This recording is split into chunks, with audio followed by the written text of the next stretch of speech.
देखिए ये जो आपका इज़ेमार है, वाज वर है और विल बी है, ये ज़्यादातर बच्चों को कंफ्यूज करता है। क्यों? क्योंकि कहीं पर इसका प्रयोग कुछ होता है और कहीं पर इसका जो प्रयोग है वो कुछ होता है। तो कहीं पर तो ये हमें सिंपल सेंटेंसेस की तरह दिखेगा, कहीं पर ये पैसिव की तरह दिखेगा, तो कहीं पर इसका प्रयोग हम टेंसेस की तरह करते हैं और कहीं पर इसका प्रयोग किसी अलग ही रूप में होता है। तो वो सारी चीज़ आज हम देखेंगे, तो वीडियो को लास्ट तक देखना। एक तरह से ये आपके कॉन्सेप्ट को क्लियर करने वाली क्लास है। आज आपका जो कॉन्सेप्ट वो क्लियर होगा और एक तरह से आप बोल सकते हैं कि आज आपका कॉन्सेप्ट बिल्ड हो जाएगा। आज हम इज़ेमार, वाज वर और विल बी इन तीनों को देखेंगे। तो चलिए शुरू करते हैं। तो देखिए सबसे पहले हम देखेंगे जो इज़ेमार है और जो आपका वाजवर है। ठीक है, इज़ेमार और वाजवर ये आपके तीन भागों में डिवाइड होते हैं, इसीलिए आप कंफ्यूज हो जाते हैं। आपको चाहे हो सकता है कि आपको एक ही चीज के बारे में पता हो कि भाई इज़ेमार को हम टेंसेज में यूज करते हैं, शायद आपको ये ना पता हो कि इनका प्रयोग हम सिंपल सेंटेंसेज में और पैसिव वॉइस इनमें भी कर सकते हैं। तो देखिए तीनों में इनका प्रयोग होता है, इज़ेमार का, वाजवर का। ठीक है, सिंपल सेंटेंसेज में, टेंसेज में और पैसिव वॉइस में। अब जो सिंपल सेंटेंसेज हैं इनका मतलब होता है कि इनमें आपकी वर्ब नहीं होती है। क्या नहीं होती है? वर्ब नहीं होती है। ये विदाउट वर्ब के होते हैं जो आपके सिंपल सेंटेंसेज होते हैं। और जो आपके टेंस होते हैं और पैसिव वॉइस होते हैं इन दोनों में आपकी वर्ब होती है, यानी कि ये वर्ब के द्वारा बनते हैं। और सिंपल सेंटेंसेज में आपकी वर्ब नहीं होगी। आप वर्ब का मतलब लगा सकते हैं जो आप यूज करते हैं ना, वर्ब की first form, second form, third form, तो ये आपके सिंपल सेंटेंसेज में नहीं होती है। ठीक है, तो यहां तक थोड़ा सा कॉन्सेप्ट क्लियर हुआ। इसको आप स्क्रीनशॉट भी ले सकते हैं और यदि आप नोट्स बनाना चाहते हैं तो वीडियो को देखते देखते ही आप नोट्स भी बना सकते हैं। अब चलिए आगे बढ़ते हैं। थोड़ा सा हम ये देखते हैं कि कहां पर किसका प्रयोग करते हैं। जो आपका इज है और जो आपका वाज है ये यूज होगा आपका ही के साथ, सी के साथ और इट के साथ। जैसे कि he is, she is, it is, या फिर he was, she was, it was, इस तरह से। और जो आपका आर है और जो आपका वर है ये यूज होगा ही, सी, इट को छोड़कर जो भी कुछ बच जाता है सबके साथ आपको आर और वर का इस्तेमाल करना है। ठीक है, तो ये आपका दूसरा कॉन्सेप्ट क्लियर हो गया। एक तो इनको हम तीन चीजों में यूज करते हैं, सिंपल सेंटेंसेज में, टेंसेज में और पैसिव वॉइस में। दूसरा, इनको कौन कौन से सब्जेक्ट के साथ यूज करते हैं। ठीक है, आई का तो हमेशा एम के साथ ही रहता है प्रयोग, इसका बदलता नहीं है। ठीक है, यहां तक यूज हो गया। अब चलिए आगे देखते हैं। अब हम देखेंगे यदि आपको इज, एम, आर इनके बाद बीइंग लिखा दिखाई दे, क्या बीइंग, BEING, तो इसका मतलब होता है कि ये जो सेंटेंसेज है ना ये पैसिव में है और ये प्रेजेंट का पैसिव है और प्रेजेंट की कंटिन्यूटी के बारे में कुछ बताना चाहता है। इसका जो हिंदी मीनिंग होगा वो कुछ इस तरह से होगा कि काम को ना किया जा रहा है, काम को किया जा रहा है। ठीक है, देखिए अब ये मैंने बताया था पैसिव में है तो सबसे पहले ऑब्जेक्ट आएगा, फिर इज़ेमार आएगा और फिर आपका बीइंग आएगा। ठीक है, और फिर आपकी वर्ब की थर्ड फॉर्म आएगी और OW का मतलब होता है अदर वर्ड्स आएंगे। देखिए उसे पीटा जा रहा है, उसे पीटा जा रहा है। अब यहां पर ये तो बताया नहीं गया कि भाई किसके द्वारा उसे पीटा जा रहा है ना, तो पैसिव है। मतलब पैसिव का हमें कैसे पता चलता है? पैसिव का हमें पता चलता है कि उसमें जो काम को करने वाला होता है ना उसको तो छुपा देते हैं, हाइड कर देते हैं, बाकी जिस पर काम हो रहा है उसको दिखा देते हैं। अब यहां पर देखिए उसे पीटा जा रहा है, उसे, इस पर काम किया जा रहा है ना, इसको पीटने का काम किया जा रहा है, सिर्फ इसी को दिखाया जा रहा है। यानी कि जिस पर काम होता है उसी को दिखाया जाता है, बाकी चीजों को छुपा दिया जाता है। ठीक है, तो हमने लिख दिया ही इज बीइंग बीटन। ही आपका ऑब्जेक्ट है ना कि यहाँ पर सब्जेक्ट है, क्योंकि ये है ना जो ये एक्शन को रिसीव कर रहा है, अपने ऊपर पिटने के कार्य को होने दे रहा है। ठीक है, तो ये आपका क्या है? ऑब्जेक्ट है। फिर आपकी इज़ेमार में से ही के साथ इज आता है तो इज लगा दिया, फिर बीइंग आता है और बीट की थर्ड फॉर्म बीटन आपकी आ जाएगी। अदर वर्ड्स इसमें है ही नहीं तो लिखेंगे कहां से? इमारत बनाई जा रही है तो बोलेंगे the building is being constructed, the building is being constructed. The building आपकी यहाँ पर ऑब्जेक्ट है, इज आपका यहाँ से आ गया है हेल्पिंग वर्ब से, बीइंग आपका यहाँ से, और कंस्ट्रक्ट की थर्ड फॉर्म कंस्ट्रक्टेड। ठीक है, तो ये आपकी थर्ड फॉर्म आ गई है। तो इमारत को बनाया जा रहा है, बिल्डिंग बनाई जा रही है, उसे पीटा जा रहा है, खाना खाया जा रहा है, हमें भगाया जा रहा है, सब्जी बेची जा रही है, दूध बेचा जा रहा है। तो ये जो सारी चीजें हैं ये आपके पैसिव वॉइस में आएंगी और वो भी इज़ेमार के साथ बीइंग लगकर इस तरह के सेंटेंसेज बनाए जाते हैं। ठीक है, तो यहाँ पर आपको इज़ेमार के साथ जो बीइंग का कॉन्सेप्ट है, ये क्लियर हुआ, यानी कि ये पैसिव का कॉन्सेप्ट है। ठीक है, अब देखिए यहां पर मैं आपको जो इजम आ रहा है ना उसको सिंपल सेंटेंसेज और टेंसेज इन दोनों में भी दिखाऊंगा, इन दोनों में किस तरह से यूज करते हैं। देखिए सिंपल सेंटेंसेज इधर आएंगे और टेंसेज इधर आएंगे। सिंपल सेंटेंसेज में जो स्ट्रक्चर होगा इजम आर का, उसमें सबसे पहले सब्जेक्ट होगा, इजम आर होगा, ऑब्जेक्ट होगा। मैंने बताया था सिंपल सेंटेंसेज में विदाउट वर्ब के यूज होंगे, वर्ब नहीं होगी।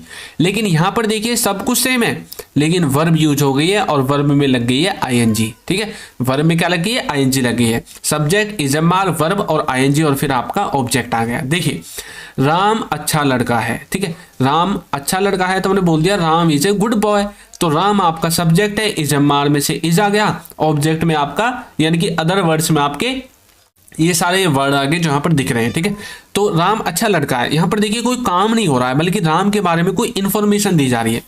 तो सिंपल सेंटेंसेस का मतलब ये होता है कि हम किसी के बारे में कोई इंफॉर्मेशन देते हैं या फिर किसी से कोई इंफॉर्मेशन लेते हैं। ठीक है, वहां पर हम सिंपल सेंटेंसेस का यूज करते हैं। देखिए Ram is a good boy, Ram एक अच्छा लड़का है, वह घर पर है, यहां पर भी इंफॉर्मेशन दी गई कि भाई वो तो घर पर है, ही इज एट होम। ठीक है, और आप अच्छे छात्र नहीं हैं, you are not a good student, आप अच्छे छात्र नहीं हैं, अच्छे विद्यार्थी नहीं है, मतलब आपको हम बता रहे हैं कि आपके बारे में। ठीक है, तो ये हो गई सिंपल सेंटेंसेस का मतलब होता है कि हम इंफॉर्मेशन देते हैं।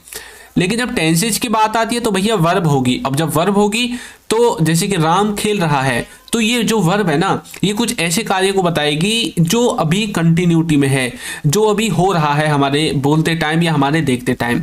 तो राम खेल रहा है तो बोलेंगे Ram is playing, Ram is playing. तो राम आपका सब्जेक्ट है, इजम आर में से इज आ गया, प्ले आपकी वर्ब है और आईएनजी वर्ब में लग गई है और ऑब्जेक्ट इसमें है नहीं। वह पढ़ रहा है तो बोलेंगे he is studying, he is studying. Divesh TV देख रहा है। ठीक है, तो बोलेंगे Divesh is watching TV, Divesh is watching क्या, टीवी। दिवेश क्या देख रहा है, टीवी देख रहा है। इस तरह से आप सिंपल सेंटेंसेस और टेंसेस इन दोनों को देख सकते हैं और इन दोनों में अंतर भी कर सकते हैं। पैसिव वॉइस तो इनसे अलग ही हो गया, वो तो अलग है, मैंने पढ़ा दिया था पहले ही। सिंपल सेंटेंसेस और टेंसेस में ये छोटा सा अंतर होता है जो कि हमने इजम आर के द्वारा देख लिया है। ठीक है, अब देखिए हमारा जो कोर्स है ना वो लॉन्च हो चुका है और उसका जो प्राइस है ना वो 299 है। और इसमें हमने क्या किया है, बेसिक से एडवांस्ड लेवल तक इंग्लिश ग्रामर को कवर किया है। इंग्लिश के सभी क्लास नोट्स आपको मिलेंगे, बच्चों के साथ लाइव आपको वॉइस और चैट दोनों प्रैक्टिस करने का ऑप्शन मिलेगा। A to Z video lectures, practice quiz, course certificate सब कुछ आपको दिया जाएगा। लिंक मिलेगा डिस्क्रिप्शन बॉक्स में, वहां से जाकर आप इसको ज्वाइन कर सकते हैं। प्राइस अभी 299 है, बाद में इसका 700, 800, 900 बढ़ भी सकता है। ठीक है, तो अभी आपके पास मौका है, ज्वाइन कर लीजिए। कुछ बच्चे बोल रहे थे कि सर हमें ई बुक से चाहिए, ई बुक से चाहिए तो लिंक डिस्क्रिप्शन में है, ई बुक्स को भी आप डाउनलोड कर सकते हैं, परचेज कर सकते हैं। और यदि आप चाहते हैं कि आप फोन में ही पढ़ें तो ऐसा भी आप कर सकते हैं। ठीक है, चलिए नेक्स्ट देखते हैं। अब देखिए हमने इजम आर को किसके साथ देखा था, हमने देखा था सिंपल सेंटेंसेज में, टेंसेज में और पैसिव वॉइस में। एक और चीज मैं आपको एक साथ बता देता हूं वाजवर के साथ, जो आपका इजम आर है या फिर वाजवर है, इन दोनों के साथ आप टू का इस्तेमाल भी करते हैं। जैसे कि इज एम आर टू, जैसे is to, am to, are to, was to, were to, इस तरह से भी यूज करते हैं। अब जब ये इस तरह से यूज होंगे ना तो इसका मतलब है कि ये कुछ ऐसे काम को दिखाएंगे जो कि पहले से ही प्लानिंग कर लिया गया है कि भाई इसको ये काम करना है, मुझे वो काम करना है। मतलब ये पहले से ही प्लान हो चुका है कि हमें ये करना है।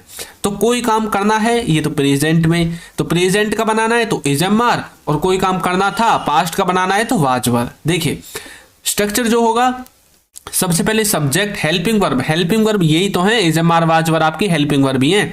इनके बाद टू लगेगा, जैसे मैंने आपको बताया था इनके साथ टू आता है, वर्ब की फर्स्ट फॉर्म और फिर आपका ऑब्जेक्ट आएगा। देखिए मुझे जाना है तो मैंने लिख दिया आई एम टू गो, आई आपका सब्जेक्ट है, इजम आर में से एम आ गया क्योंकि प्रेजेंट का है, टू आ गया और वर्ब की फर्स्ट फॉर्म आ गई। अभी मुझे जाना है ना, कुछ इसको इस तरह से भी बनाते हैं, I have to go. Is am are में आप इसको बना सकते हैं, हैज है में भी आप इसको बना सकते हैं। इजम आर में ये प्री प्लान चीज को दिखाता है कि पहले से प्लानिंग हो चुकी है। हैज है में ये एक तरह से आपके मतलब मजबूरी को दिखाता है, ठीक है, कंपल्शन को दिखाता है कि भाई मुझे जाना ही है, आई हैव टू गो, ठीक है, आप मुझे रोक नहीं सकते। लेकिन यहाँ पर ये प्लानिंग है। और दूसरी बात ये नॉर्मल चीज है, ये आपके कंपल्सन को दिखाएगी। यहीं पर इसको हमें पास्ट में बोलना कि मुझे जाना था तो बोलेंगे आई वाज टू गो और आई हैड टू गो, इस तरह से आप बोल सकते हैं, ठीक है। उसे खेलना है, ही इज टू प्ले या फिर ही हैज टू प्ले, इस तरह से भी आप बोल सकते हैं। तो आपको एक छोटा सा कॉन्सेप्ट ऑफ क्लियर हुआ कि इनके साथ जब टू आएगा तो क्या सेंस निकलेगा। अब देखिए जैसे हमने इज एम आर के साथ बीइंग का इस्तेमाल किया था, वाज वर के साथ भी बीइंग का इस्तेमाल होता है। किया जा रहा था, कोई काम किया जा रहा था। देखिए इसमें सबसे पहले object, was were, being, verb की थर्ड फॉर्म और फिर अदर वर्ड्स आएंगे। दूध बेचा जा रहा था तो बोलेंगे the milk was being sold. The milk was being sold, दूध को क्या किया जा रहा था, बेचा जा रहा था। कमरे साफ किए जा रहे थे, the rooms were being cleaned. अब इनका मतलब क्या है, दूध बेचा जा रहा था, मतलब पैसिव का मतलब ये होता है कि जो काम है ना उसको दिखाया जाएगा, ना कि काम के करने वाले को। तो देखिए दूध बेचा जा रहा है, दूध को दिखाया जा रहा है कि दूध बेच रहा है। कौन बेच रहा है, मोहन शॉन, कौन बेच रहा है दूध को, ये नहीं दिखाया गया। कमरे साफ किए जा रहे थे, मतलब ये नहीं बताया गया कि कमरे किसके द्वारा साफ किए जा रहे थे, बस ये बता दिया कि काम हो रहा था। ठीक है, तो इसमें हम पैसिव वॉइस को देखते हैं। वाज वर का पास्ट में और इज एम आर का प्रेजेंट में बीइंग के साथ इस्तेमाल करते हैं जब हमें कंटिन्यूटी वाले पैसिव के बारे में बताना हो। अब देखिए वाज वर को हम देखेंगे सिंपल सेंटेंसेज में, तो इधर सिंपल सेंटेंसेज, इधर टेंसेज आप आएंगे। देखिए सिंपल सेंटेंसेज में आपको सबसे पहले सब्जेक्ट, वाज वर, ऑब्जेक्ट, क्योंकि वाज वर के लिए बना रहे हैं। टेंसेज में हमें वाज वर के बाद वर्ब मिलेगी, क्योंकि टेंस में हम वर्ब का इस्तेमाल करते हैं। देखिए राम अच्छा लड़का था तो बोलेंगे Ram was a good boy. Ram was a good boy, Ram क्या था, एक अच्छा लड़का था। वह घर पर था तो ही वॉज एट होम। और आप अच्छे छात्र नहीं थे तो बोलेंगे you were not a good student. You were not a good student, आप एक अच्छे छात्र नहीं थे। तो इस तरह से आप सिंपल सेंटेंसेज में वाज वर का इस्तेमाल कर सकते हैं। और टेंसेज में इनका इस्तेमाल करना है तो देखिए राम खेल रहा था, मतलब पास्ट में कोई काम कंटिन्यूटी में था। तो जब पास्ट में कंटिन्यूटी में होगा तो वाज वर, प्रेजेंट में होगा तो इज एम आर। तो राम वाज प्लेइंग, वह पढ़ रहा था, he was studying. Divesh TV देख रहा था, दिवेश वाज वॉचिंग टीवी। ठीक है, तो यहां तक आपको समझ में आ गया। अब चलिए आपकी प्रैक्टिस के लिए मैं एक सेंटेंस देता हूं। हम अंग्रेजी पढ़ रहे थे, इसको आपको कमेंट करके बताना है कि इसकी सही इंग्लिश क्या होगी। कोर्स का लिंक नीचे डिस्क्रिप्शन बॉक्स में है, वहां से जाकर आप उसको ज्वाइन कर सकते हैं। तो आपको ये वीडियो कैसी लगी है जरूर बताइएगा। और यदि अभी तक आपने हमारे चैनल को सब्सक्राइब नहीं किया है तो चैनल को सब्सक्राइब कर दीजिए, वीडियो को लाइक कर दीजिए और एक अच्छा सा कमेंट करना बिल्कुल ना भूलें। Thank you.